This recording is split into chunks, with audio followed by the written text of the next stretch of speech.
that sense of belonging and that sense where you're actually having a very easy positive effect on the world and working with your guides and having that exchange can really ultimately really bring you into a place where you can feel a greater sense of purpose or a greater sense of meaning. It's hard to explain until you have the experience. And we know, any of you read Viktor Frankl, who was the Auschwitz survivor, he had said that the one thing that kept people going when other people couldn't was having a sense of meaning or a sense of purpose. And so when we're moving through the world and we find that sense of purpose, it's not through sitting on our cushion and oming till the cows come home. It's really knowing that our inner climate radiates and then can be offered as service, ultimately.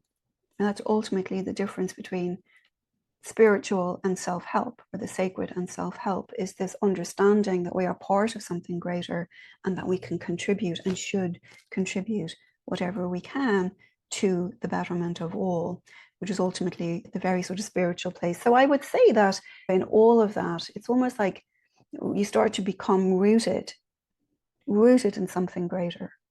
And when we start to feel ourselves rooted in something greater, our anxiety diminishes, we become more peaceful, we become more creative, we become more healed, and we become better at being able to contribute to others. So when we're sitting for healing, for example, we can sit for ourselves, we can sit for healing for people we love, we can sit for healing for the entire planet. And funny, we'll do this now in a few minutes, but you start to find as you sit for healing like that, that the more healing you intend to send out, the more power is generated.